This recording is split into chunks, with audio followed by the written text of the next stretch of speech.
Zonja e zotrinj ju përshëndes nga lajmet e orës 15 këtu në Top Channel, kundër zhvillimet kryesore do të ndiqni. Kryeministri Rama është përshëllyer nga një grup të rinj gjatë një aktiviteti për promovimin e turizmit të aventurës në Shqipëri. Përshëllimat e acarojnë kryeministrin, i cili u drejtohet të rinjve me fjalët "ikni në pyll". Kuvendi nisi zyrtarisht garën për zgjedhjen e prokurorit të ri të përgjithshëm. Kandidatët kanë 5 ditë kohë që të dorëzojnë CV-t e tyre së bashku me letrën e pranimit të kandidimit. Ata duhet të plotësojnë kriteret për eksperiencën dhe titujt shkencor e më pas votohen nga kuvendi. I gjithë procesi kundërshtohet nga opozita. Konstitucionalisti Çlirim Gjata thotë se kryeprokurori Adriatik Llalla duhet të qëndrojë në detyrë deri në zgjedhjen e prokurorit të ri të përgjithshëm. Për Gjatën, nëse Llalla largohet tani që i thonë se ka mbaruar mandati, atëherë ai kryen shpërdorim detyre. Palestinezët po përleshen me forcat e sigurisë izraelite në shumë territore të bregut perëndimor. Vendimi për njohjen e Jeruzalemit kryeqytet të shtetit hebraik është shkaku i nisjes të asaj që mund të quhet intifada e re. Ndërkohë amerikanët u kanë kërkuar palestinezëve që të mos ndërpresin bisedimet.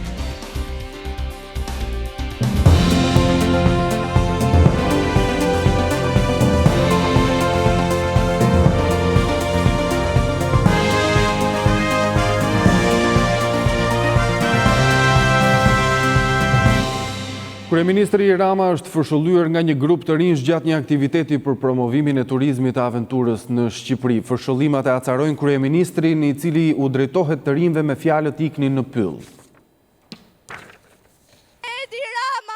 Kryeministri Edi Rama është fishkëlluar mesditën e së premtes gjatë një aktiviteti të zhvilluar nga Ministria e Turizmit dhe Mjedisit, i cili promovonte turizmin e aventurës në Shqipëri. Fishkëllimat e acarojnë kryeministrin siç duket dhe nga pamjet.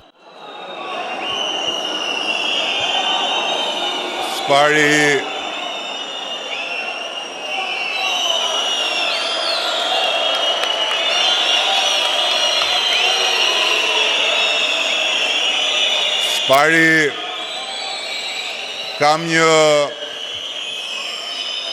sugjerim për disa djem këtu që fishkëllejnë nga kënaqësia. Këtu afër është pylli. Mund të shkoni të hypni në përpem edhe të fishkëlleni. Në shkallët e parkut olimpik merrin pjesë të rinj të shkollave profesionale të thirrur nga Ministria e Turizmit, por fishkëllimet e të rinjve shkuan përtej dekorit. Për të dëgjuar, Kuvendi nisi zyrtarisht garën për zgjedhjen e prokurorit të ri të përgjithshëm. Kandidatët kanë 5 ditë kohë që të dorëzojnë CV-t e tyre së bashku me letrën e pranimit të kandidimit. Ata duhet të plotësojnë kriteret për eksperiencën dhe titujt shkencor e më pas votohen nga kuvendi. I gjithë ky proces mbështetet vetëm nga mazhoranca.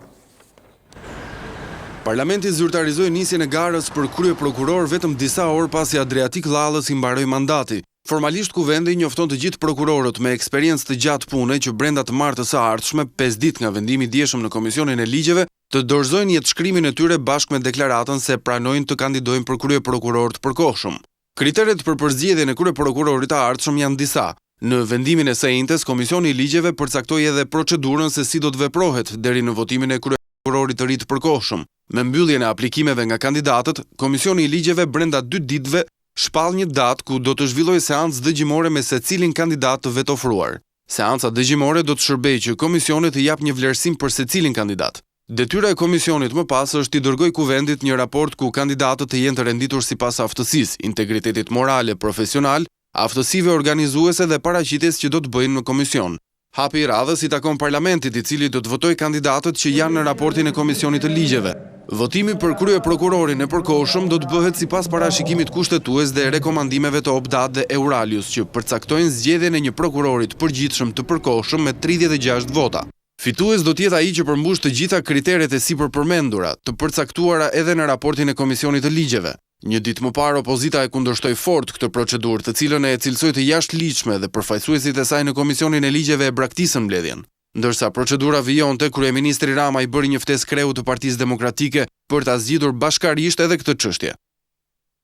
Ishte përfolur më parë si kandidat për të pasuar llallën në krye të prokurorisë. Prokurori i apelit të Durrësit Ferdinand Elezi shkoi sot në ditë pushimi në prokurorinë e përgjithshme, siç tha vetë, për të marrë një vërtetim vjetërsie në punë. Në ditën kur Kuvendi hapi procedurat për pranimin e kandidaturave për zgjedhjen e prokurorit të përgjithshëm të përkohshëm, është faqur edhe personi i parë si kandidat i mundshëm. Bëhet fjalë për drejtuesin e prokurorisë apelit të Durrësit Ferdinand Elezi, i cili mes ditën e së premtes ishte në prokurorinë e përgjithshme. Ai dha këtë deklaratë mbi arsyet e vizitës në këtë institucion. Unë nuk paraqita për të marrë një vërtetim për vjetërsinë e punës, kaq. Ndërkohë në institucionin qendror të akuzës mes ditën e së premtes, që ishte një ditë pushimi zyrtare, ishte vetëm kryeprokurori në detyrë Adriatik Llalla, i cili edhe ai u largua nga zyra pak pas mesditës. Dhe burimet zyrtare konfirmojnë se nuk ka qenë në punë asnjë nga administrata e prokurorisë që mund të lëshojë vërtetime vjetërsie për prokurorët. Emri Ferdinand Elezit është akuzuar nga opozita si njeri i afër me kryetarin e Bashkisë së Durrësit Vangjush Dako. Sipas opozitës, Dako po përpiqet të vendosë Elezin në krye të akuzës për të kontrolluar dhe për të bllokuar hapjen e dosjeve penale ndaj tij. Konstitucionalisti Çlirim Gjata thot se krye prokurori Adriatik Llalla duhet të qëndrojë në detyrë deri në zgjedhjen e prokurorit të ri të përgjithshëm. Për Gjatën, nëse Llalla largohet tani që i thon se ka mbaruar mandati, atëherë ai kryen shpërdorim detyre. Çfarë bën Adriatik Llalla pas datës 7 dhjetor, ditë në të cilën Kuvendi konstatoi fundin mandatit të prokurorit të përgjithshëm? Konstitucionalisti Çlirim Gjata thot se Llalla qëndron në detyrë derisa të zgjidhet kryeprokurori tjetër. Në shparimi i vazhdimësisë do rrinë detyrë dhe sa të vi tjetri nuk mund t'ikej, se ndryshe bien institucionet kështu, si do drejtohet shteti. Kështu është që me kryeministër, me ministra, gjithë gjyqtarët edhe prokurori ka atë do vazhdoj sa të vi një. Pastaj histori tjetër e qofti për koshëm, qofti për hershëm, vetëm për kaq po ta. Në detyrë, Llalla ushtron funksionet e kryeprokurorit derisa t'i bëjë dorëzime tek pasuesi.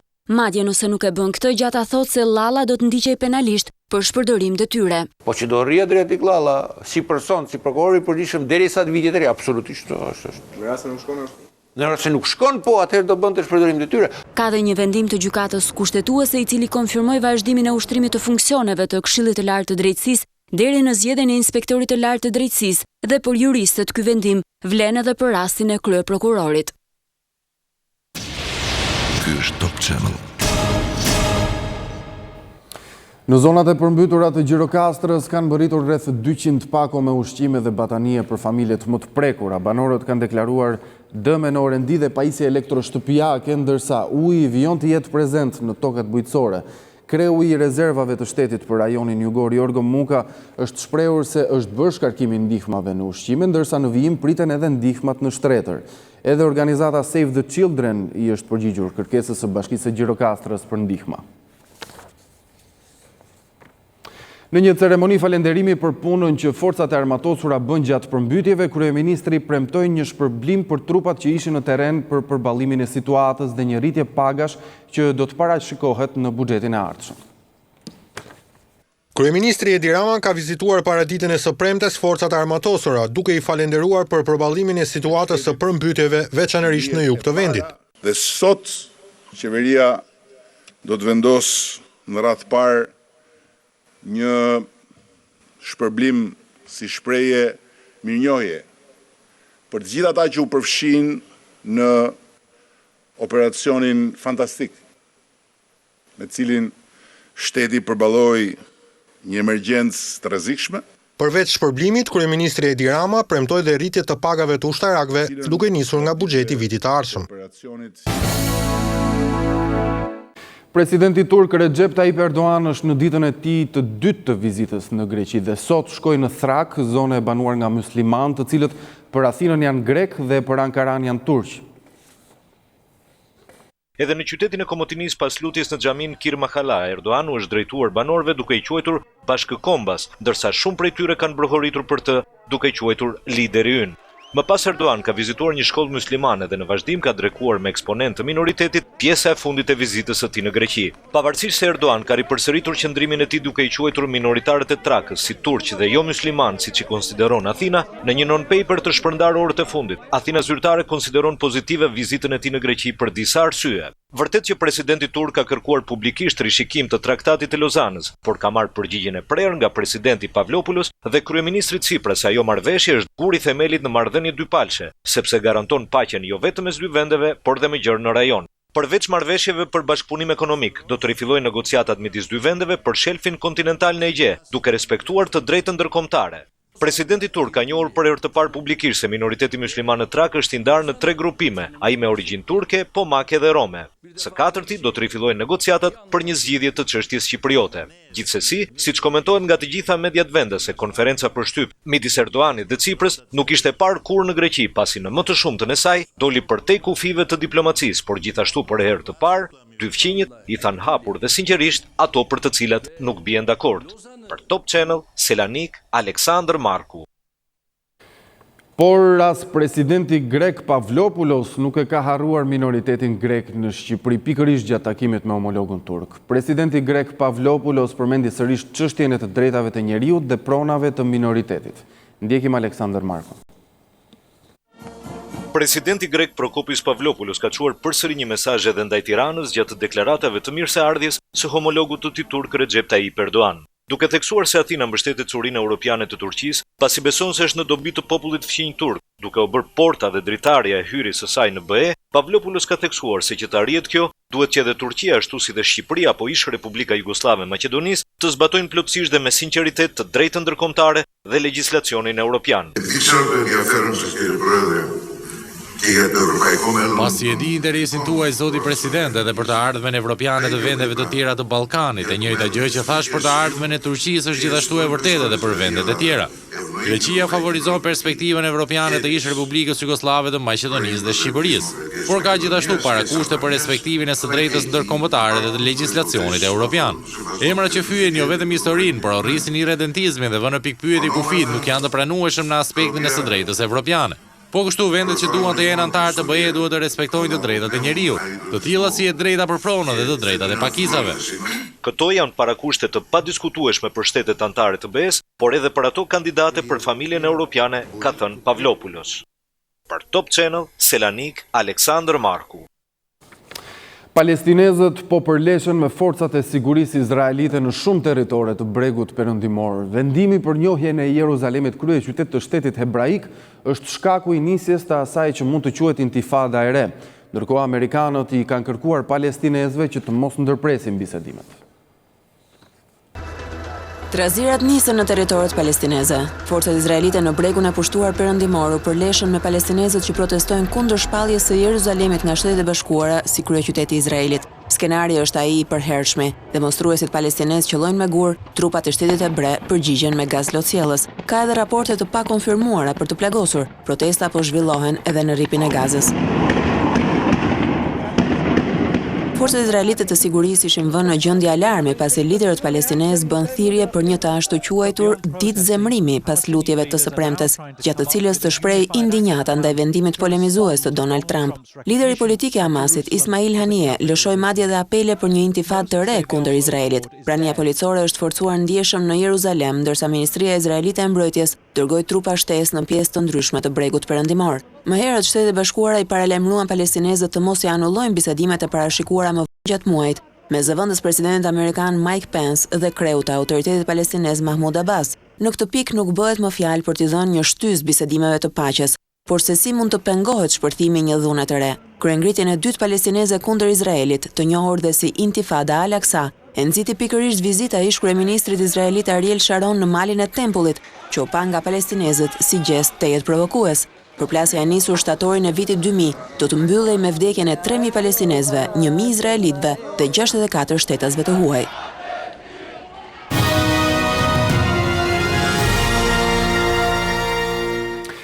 Vendet e Ballkanit do të mbështeten nga Banka Botërore me $200 milion për t'i ndihmuar në integrimin ekonomik mes tyre. Banka Botërore ofroi $200 milion kredi për të promovuar integrimin ekonomik të Ballkanit Perëndimor, pasi krerët e rajonit u zotuan të thellojnë lidhjet mes tyre dhe të punojnë së bashku drejt antarësimit në Bashkimin Evropian. Njoftimet u bën në konferencën e nivelit të lartë mbajtur në Sofje të Bullgarisë, ku liderët pohuan se kishin rënë dakord mbi hapat që duhen ndjekur në drejtim të një integrimi më të thellë përmes përmirësimit të infrastrukturës dhe marrëdhënieve brenda rajonit të tyre me BE-n. Na takon ne të tregojmë se vendet e Ballkanit Perëndimor i sillin bllokut evropian për parime, jo probleme, u shpreh kryeministri bullgar Bojko Borisov. Në konferencë merrnin pjesë krerët e qeverive të Bullgarisë, Serbisë, Maqedonisë dhe Shqipërisë, presidentët e Kosovës dhe të Malit të Zi dhe ministri i tregtisë së jashtme të Bosnjë-Hercegovinës. Ndër të tjera u propozua që të gjitha këto vende të përfshiheshin në projektin e integrimit ekonomik të Bankës Botërore. Ne jemi të gatshëm të financojmë një projekt të tregtisë dhe transportit për të ndihmuar vendet e rajonit të heqin qafe pengesat që ekzistojnë sot, tha në konferencë shefja ekzekutive e Bankës Botërore, Kristalina Georgieva. Plani i këtij institucioni është të modernizohen pikat e kalimit kufitar në rajon, të përmirësohet efikasiteti i shërbimeve logjistike dhe të vendosen teknologjitë moderne për të përmirësuar transportin e mallrave dhe të pasagjerëve. Borisov shtoi se vendet ballkanike do të kërkojnë gjithashtu mbështetje financiare nga Banka Europiane për Ndërtim dhe Zhvillim dhe ajo Europiane e Investimeve për projektet e tyre të përbashkëta. Ministria e Transporteve do rishikojë të gjitha lejet e dhëna për transport interurban. Në fokus janë lejet e dhëna gjatë ditëve të fundit të ministrit Sokol Dervishaj. 60 licenca të dhëna nga ish-Ministria e Transporteve në ditët e fundit që drejtohen nga Sokol Dervishaj për 90 linja autobusësh ndërqytetas do të pezullohen dhe auditohen tashmë nga Ministria e Infrastrukturës. Një grup pune ngritur posaçërisht për të analizuar udhëzimin e nxjerrë në korrik të këtij viti ka dalë në përfundimin se ka mbivendosje linjash. Udhëzimi i dytë që miraton 90 linja të reja të cilat sjellin problematikën të shfuqizohet. Dhe në bazë të analizës bërë nga grupi, është menduar që të bëhet një miratim i linjave që janë të vlefshme. Linjat e autobusëve që mbivendosen janë kryesisht për zonat e veriut, por ka dhe për ato në drejtim të Florës. Në janar të këtij viti hyri në fuqi ligji i ri për transportin interurban të udhëtarëve me autobus. Ai gati përgjysmonte numrin e linjave dhe vendoste kritere të forta për marrjen e licencave. Një nga kërkesat e rëndësishme ishte që bashkitë të përcaktonin vendodhjen e terminaleve të autobusëve. Po ashtu shoqëritë duhet të rinovojnë 20% të flotës së mjeteve gjatë vitit të parë të licencës, ndërkohë që autobusët duhet të plotësojnë disa kritere teknike. Shumë shpejt, çmimi i shitjes së energjisë elektrike do të vendoset në një pjesë të tij nga qeveria. Ajo ka marrë të drejtën të vendosë çmimin me të cilin korporata elektroenergjitike shqiptare i shet energjinë operatorit të shpërndarjes së energjisë elektrike. Çmimi me të cilin Kesh i shet energjinë operatorit të shpërndarjes nuk do të vendoset më nga enti rregullator, por nga Ministria e Energjisë. Ligji i ri për energjinë ka ndryshuar mënyrën se si vendoset çmimi i dritave për qytetarët dhe biznesin, duke dhënë atribut qeverisë të përcaktojë një pjesë të tij. Çmimi final i energjisë përbëhet nga 3 hallka: tarifa e prodhimit që merr Kesh, ajo e transmetimit për OST-n dhe tarifa e shpërndarjes që merret nga OSHE. Shuma e të trejave përbën çmimi final që paguajnë familjarët dhe biznesi. Deri tani të treja hallkat dhe rrjedhimisht edhe çmimi final për qytetarët janë vendosur nga enti rregullator si një institucion i pavarur. Por me ndryshimin e ri, tarifa e Kesh vendoset nga qeveria. Top Channel ka mësuar se Ministria e Energjisë pritet ta shpallë brenda pak ditësh tarifën e Kesh për vitin e ardhshëm. Sipas tyre, edhe pse kjo tarifë mund të ndryshojë nga niveli aktual prej 1.45 lekë për kilovator, çmimi final për qytetarët nuk do të rritet, por do të mbetet 9.5 lekë për kilovat, saç është tani. Por kjo sjell një tjetër pasojë. Nëse qeveria rrit tarifën e Kesh në kushtet kur çmimi final i energjisë për qytetarët nuk ndryshon, enti rregullator do detyrohet të ulë tarifën që përfiton operatori i shpërndarjes së energjisë elektrike ose operatori i sistemit të transmetimit, duke u lënë më pak para për investime. Financat e të treja kompanive u goditën rënd nga thatësira e këtij viti. Me ligjin e ri, torta e të ardhurave në tregun energjetik nuk do të ndahet më nga një organ i pavarur si enti, por një pjesë të kompetencave e ka marrë vetë qeveria.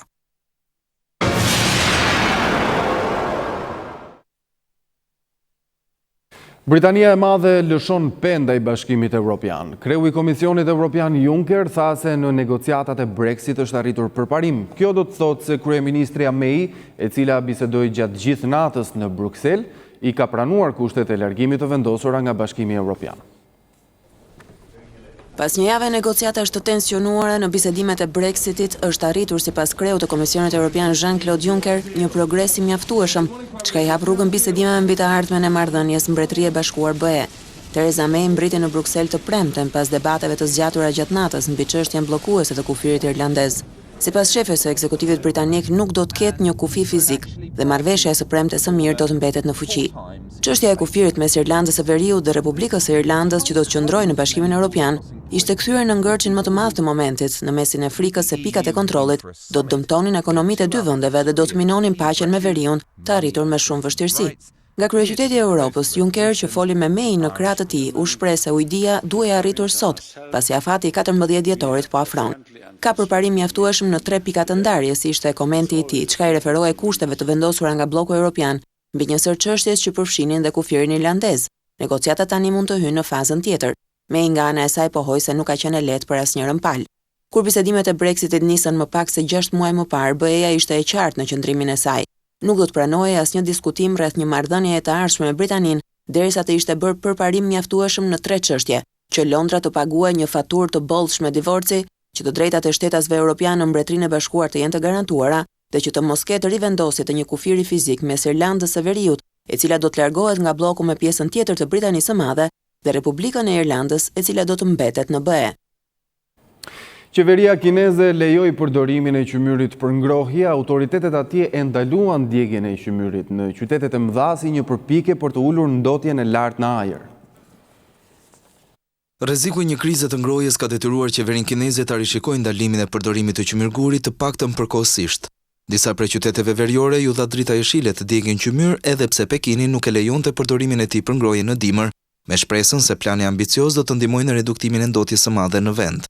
Një re gjigande smogu është parë të mbulojë gjatë dimrave të fundit të gjithë veriun e Kinës, por milionave thuhet të kenë mbetur pa mundësinë e një ngrohjeje të përshtatshme, duke qenë se nuk arritën të merrnin në kohë masat për të kaluar nga qymyrguri tek mënyrat e tjera të ngrohurit në stinën e ftohtë. Ndalimi i qymyrgurit ka shkaktuar sipas raporteve në media edhe një mungesë të ndjeshme të gazit në treg, sepse njerëzit kanë nxituar të sigurojnë si burim alternativ për ngrohje, kjo ka sjellë probleme të mëdha. Smogu i rënduar i viteve të fundit i ka shtyrë autoritetet kineze të nxjerrin disa paralajmërime të nivelit të kuq. Megjithatë, analiza që grupi ambientalist Greenpeace i ka bërë të dhënave satelitore dhe atyre qeveritare të cilësisë së ajrit, tregon një rënje të emetimit nga djegja e qymyrit në Kinë. Ajri në Pekin, sipas dhënësit të Lori Myllyvirta, ka pasur një përmirësim dramatik të dimër, çka bën që nëntorit qohet deri tani si muaj më i mirë në histori. Nëse je pranë një vendi ngjarjeje, nëse je pranë një aksidenti, nëse sheh abuzim pushteti ose personi që shkel ligjin, ti raporto në Top Channel. Mund të dërgoni imazhe me pamje filmike në Viber dhe WhatsApp në numrin e newsroomit ton 069 31 31 311. Ti raporton. Lajmi tani je ti. Policia e Tiranës arrestoi 2 të rinj të cilët në bashkëpunim me njëri tjetrin kishin arritur të vidhnin banesat e 3 shtetasve në Kamëz, si dhe vjedhjen e celularit një të miture. Edison Sula, 26 vjeç dhe Fatmir Murati, 29 vjeç, rezultojnë të dënuar më parë për të njëjtën vepër penale. Gjatë operacionit udhëtimi i fundit u sekuestruan disa nga sendet e vjedhura. Ligji për kamerat e sigurisë hyri në fuqi dhe më 28 dhjetor përfundon afati për t'i vendosur kamerat në të gjitha ambientet private dhe publike. Ato do shërbejnë për të rritur sigurinë. 28 dhjetori është afati i fundit që subjektet publike dhe ato private që preken nga ligji për masat shtesë të sigurisë publike, apo siç njihet ndryshe ligji i kamerave, të përmbushin detyrimet. Policia ka identifikuar të gjitha bizneset, veprimtaria e të cilave përbën burim rreziku të shtuar për sigurinë. Komisionet e ngritura në drejtoritë vendore të policive u kanë dërguar njoftimet për marrjen e masave në përputhje me nivelin e kategorive dhe duhet të përmbushen brenda 60 ditëve. Por përveç bizneseve me risk si pikat e karburanteve, ato të këmbimit valutor, lojrat e fatit apo lokalet e natës, ligji parashikon vendosjen e kamerave të një cilësie të lartë edhe në institucionet arsimore si shkolla dhe kopshte, si dhe në pallate apo mjediset e tjera të përbashkët abanimi.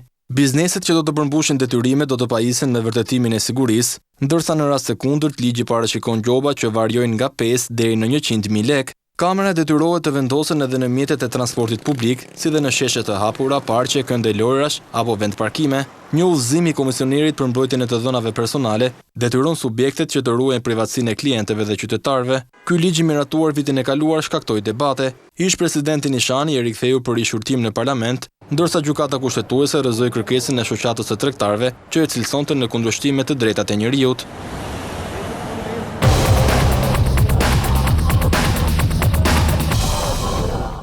Vështirësitë e sportit në 25 vitet e fundit, veçanërisht të lojrave me dorë, kanë bërë që të zhduken klube dhe ekipe emblem. I tillë ka qenë edhe ekipi meshkujve të basketbollit të Dinamos, që për shkak të shpërbërjes së klubit po has vështirësi të mëdha. Ish basketbolist të brezave më të suksesshëm të kësaj skuadre janë mbledhur duke krijuar shoqatën e basketbollit Dinamo për të rikthyer një emër të madh të sportit shqiptar. Prej vitesh basketbolli shqiptar vazhdon të kalojë vështirësi të shumta, duke ngjallur akoma më shumë nostalgjinë së shkuarës së këtij sporti. Dhe nëse kthen kokën pas nuk mund mbetesh pa kujtuar Dinamon e dikurshme të Koshit, e cila ka lënë gjurmë si në historinë e këtij sporti ashtu edhe në mendjen e sportazhëve. Ish basketbollistët e brezave më të suksesshëm të Dinamos kanë ndërmarrë një iniciativë krejtësisht private për të ngritur emrin e këtij klubi të madh, duke krijuar shoqatën e basketbollit Dinamo. Ideja për të krijuar shoqatën e basketbollit Dinamo ka lindur midis nesh, ish lojtarëve të klubit, që përfaqësojmë 2 gjenerata të lojtarëve. Cili është qëllimi jonë? Shumë i thjeshtë dhe po aq i pastër dhe kuptim plot. Të ringrejmë traditën e mrekullueshme të klubit Dinamo për të formuar lojtarë nga brezi i ri, të cilët në fundit do të shërbejnë rritjes së nivelit të basketbollit në Shqipëri. Janë të shumë të interesuarit për ringritjen e nivelit të basketbollit në përgjithësi dhe në mënyrë të veçantë të emrit të Dinamos. Kjo shoqatë sapo formuar ka në bordin e saj drejtuesi Spiro Shano, Ilir Trebicka, Ilir Gavoçi, Alfred Rushaj, Olci Rama e të tjerë. Ndërkohë që presidenti zgjedhur në këtë vit të parë Ilir Trebicka dhe drejtori ekzekutiv i shoqatës Eduard Çarçani. Në programin e tyre shoqata theksoi se ka një bashkëpunim me qeverinë shqiptare e cila i ka vënë në dispozicion palestrat e shkollave, ku mund të zhvillohen stërvitje dhe aktivitetet e shoqatës.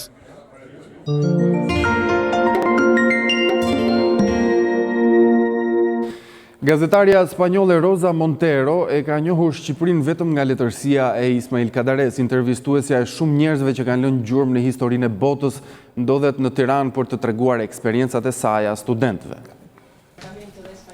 Shqipërinë ajo e ka njohur vetëm nëpërmjet leximit të autorit Ismail Kadares në gjuhën spanjolle, por kjo ka mjaftuar për ta intreguar gazetaren Rosa Montero t'i përgjigjet pozitivisht ftesës së ambasadës spanjolle në Tiranë për një bashkëbisedim me studentët e Fakultetit të Gjuhëve të Huaja. Është hera ime e parë këtu dhe jam shumë e kënaqur për këtë. Ajo që më tërhoqi është se në Spanjë, Shqipëria është një e panjohur e madhe. E vetmja gjë që njihja ishte çfarë kisha lexuar nga libri Ismail Kadares, por më duket shumë më moderne nga sa e kisha imagjinuar. Intervistuese e qindra personazheve të njohur, por edhe me ndikim në politikën globale, si Yasser Arafat, Indira Gandhi apo Richard Nixon, Rosa Montero ka realizuar më shumë se 2000 intervista për një ndër të përditshmet më prestigjioze spanjolle El País, për të cilën vion të punoj edhe sot. Nga këndvështrimi personal më ka pëlqyer një intervistë që i kam bërë Paul McCartneyt.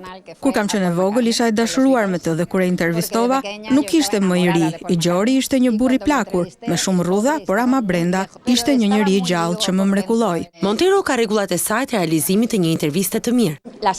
Zakonisht intervistat që unë bëj janë të gjata. Thelbësorja për mua është që nëse do të bësh një intervistë të mirë, duhet të kesh vërtet kuriozitet për ta njohur tjetrin, të përpiqesh të ikësh para gjykimit dhe të gërmosh përtej koracës së personazhit që ke përballë.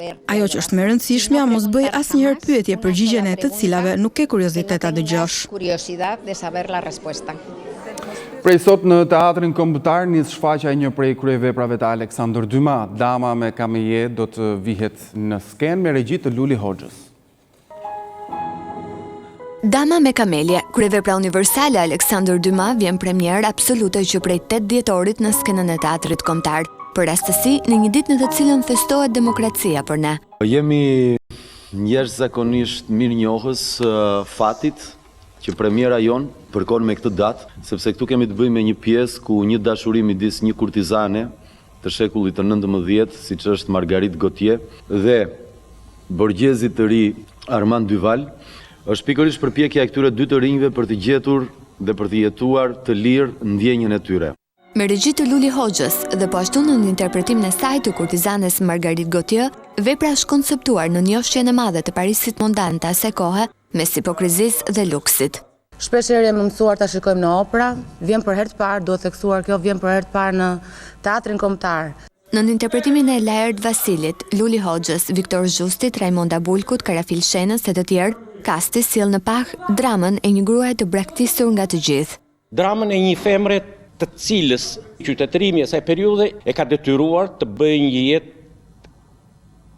tepër të rëndë, tepër të vështirë, që nga 1848 nuk ka ndruar asnjë gjë, edhe sot gjërat blihen. Dama me kamelje do të jetë për publikun në skenë deri në datën 17 dhjetor.